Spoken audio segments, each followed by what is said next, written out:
Hello students, welcome welcome to MGM शिक्षा केंद्र। ये दशम श्रेणी भूगोल और अर्थनीतिर एक विषय, राइट। प्लस टू रे मध्य अच्छी ओडिया मीडियम इकोनॉमिक्स जार थो। कॉन्सेप्ट हूँ अर्थनैतिक संस्कार 1991 मसीहा। तो 1991 मसीहा अर्थनैतिक संस्कार भारत अर्थनीति इतिहास एक मुख्य प्रसंग कहले ठीक हो। It's very important, the 1991 economic reform, right? तो कौन ये विषय वस्तु पे 1991 मसीह जो पीवी नरसिंह राव आमर अर्थमंत्री थिले से समय रे भारतर अर्थनैतिक अवस्था आ व्यवस्था दुईटा जाक अति जटिल परिस्थिति रे पहुंची थिला। मुद्रास्फीति तो डबल डिजिट हो जाता, माने 16% वृद्धि पाई आउ से समय रे भारतर अर्थनैतिक संकट भली परिस्थिति सृष्टि हो जाता। विदेश ऋण भार एते वृद्धि पाई जे तार कलंतर सुझापी आमको सुना बंधा पकड़ा पड़ूला, माने से भली परिस्थिति आसी जाइथिला।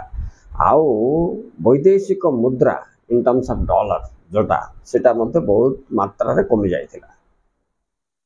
तो एभली परिस्थिति रे पीवी नरसिंह राव सेतबेले सॉरी मनमोहन सिंह सेतबेले अर्थमंत्री थिले, पीवी नरसिंह राव प्रधानमंत्री थिले। मनमोहन सिंह सेतबेले अर्थमंत्री थिले। से गोटे बैठक डाकी विचार कले जे भारतर अर्थनैतिक परिस्थिति एमिति अच्छी, आकु सजाड़ा कौन कौन संस्कार ठीक हम। से समय रे बुद्धिजीवी माने एकत्रित होइके एक विचार करिवा परे निर्णय को आसिले एवं नुआ अर्थनीति संस्कार मूलक नीति प्रस्तुत है। सेठी पचरा गला जे कौन कले भारतर अर्थव्यवस्था सुधरिबो। तो तीनटा निष्पत्ति निगला पे तेणु ये तीनटा को अर्थनैतिक संस्कार 1991 मसीहार मुख्य वैशिष्ट्य बोली कहले। फीचर्स ऑफ इकोनॉमिक रिफॉर्म 1991 कौन कौन? एक उदारवाद, दुई तुमर देख एक है उदारवाद नहीं उदारीकरण, उदारीकरण, जगतीकरण आ गए घरोईकरण, तीनटा करण। आ छड़ा मॉडर्नाइजेशन उपर मध्य प्राधान्य देते आधुनिककरण। सो चारटा करण कौन कौन? उदारीकरण, जगतीकरण, घरोईकरण, आधुनिककरण।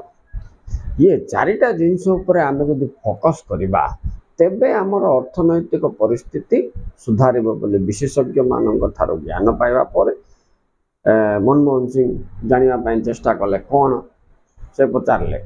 अच्छा कहले आपन कहते जे उदारवाद बा उदारीकरण नीति अनुसरण कर बोले उदारीकरण बोले कौन? उदार आना ना से बुझागला कहला जे उदारीकरण अर्थ कोहले कोहल अर्थनीति माने आमर जो नीति निर्धारण करछे इकोनॉमिक पॉलिसी गुड़िक लिबरलाइज माने कोहल करने कहगला। जहाँफल कौन हम ना ये लाइसेंस राज उठागला, एमआरटीपी एक्ट परिवर्तन करागला, वैदेशिक वाणिज्य फ्री ट्रेड पॉलिसी माने मुक्त वाणिज्य व्यवस्था को प्रोत्साहन दिगला। जहाँफल कौन है अर्थनैतिक सुधार आसबार संभावना ठीक हम बोली विशेषज्ञ मान कह फल तापरे मनमोहन सिंह भाविले हाँ ये से गुड आइडिया ठीक अच्छे एटा भल अच्छे। हेले जेते सबू शिल्प क्षेत्र में कटकणा थिला, वाणिज्य व्यवसाय रे कटकणा थिला, से जाक उच्छेद करागला। यहाँ ही उदारकरण माने सरकारी कटकणा को उच्छेद करवा इज इक्वल टू उदारीकरण।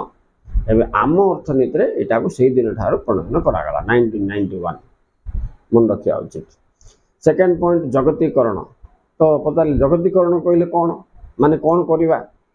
तो से पिला माने से विशेषज्ञ मैंने बुझे सार जगतीकरण बोले देख आप केतटा देश सहित विदेश मान सहित वाणिज्य करते 30-40टा ताहले आम 80टा देश सहित वाणिज्य करवा आमर आमदानी रप्तानी परिमाण वृद्धि करवा नहीं नहीं रप्तानी परिमाण वृद्धि करवा हेले आमको पैसा मिल आमदानी कमेवा को चेष्टा करवा हेले आमको पैसा तो जगतीकरण अर्थ कौन बोल पुणी पचरागला तो सेतबेले कहगला जे देशर अर्थनीति को विदेश अर्थनीति सहित जोड़वा हूँ जगतीकरण right integration of national economy with that of international economy बोली कहला पर अच्छा तापर चिंता कला द्वारा लाभ कौन हम क्षति कौन हम ना से जन विशेषज्ञ छिड़ा कहे ना आज्ञा ए बेसी लाभ हम कौन लाभ हम ना आमर वाणिज्य वृद्धि पाइब आमर द्रव्य सारा पृथ्वी में बिक्री हो पार एक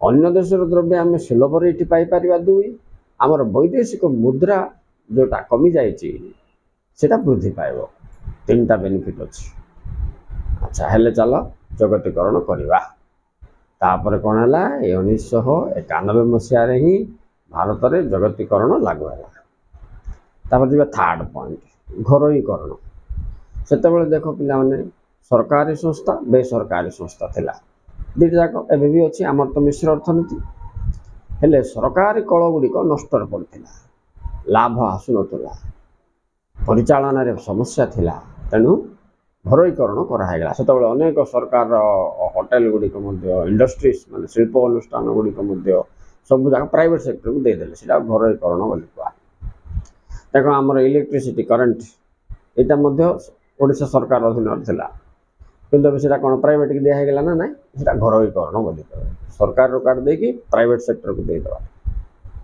तो घरोईकरण कौन है ना ये सब जाक सिस्टमेटिकली चलो भल लाभ आसो भल सर्विस मिल ठीक सेमती मनमोहन सिंह से चिंता कले कहले हाँ ये भी गोटे ठीक आइडिया अच्छी हेले चलो ठीक अच्छे यहाँ 1991 मसीह लागू करदे तो उदारीकरण लागू करदे जगतीकरण लागू करदे घरोईकरण लागू करदे आधुनिककरण कौन ना आधुनिककरण कले आमर अर्थनीतिर प्रगति शीघ्र हम बोलिकी से विशेषज्ञ मैंने सहित चर्चा करते अच्छा से कहले आधुनिककरण कहले कौन बोले ना पुराणा कालिया ढांचा पुराणा कालिया द्रव्य पुराणा कालिया सिस्टम को चेंज करके नुआ डिजाइन्स रे एबे तो कौन कार गोटे उदाहरण हवा 1950 मसीहार कार मॉडल जमी अच्छे सेमती कार मॉडल बिकिले आम देश तार कि विदेश में तार मार्केटिंग हम हेनी तेणु मार्केटिंग को इम्प्रूव करने राइट से कौन कले नुआ डिजाइन नुआ कौशल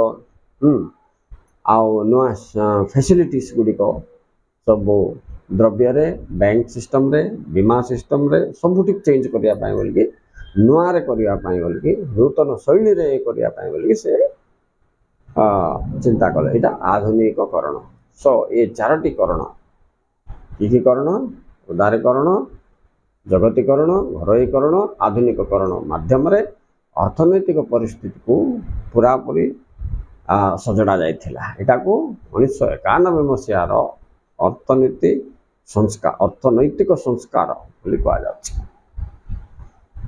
राइट तो ये थिला हमर एक मुख्य विषय पिला मैंने यहाँ को मन रखो it is important question either 1-2 मार्किया क्वेश्चन भी आसो उदारीकरण कहले कौन बुझ जगतीकरण कहले कौन बुझ दुईटा बेस इंपोर्टेंट जो मैंने भी 10th क्लास पिला मन अच्छा CHSC रो इकोनॉमिक्स फर्स्ट ईयर पिला मन पाई बोल के एटा अछि okay students thank you very much for watching thank you very much please like and subscribe.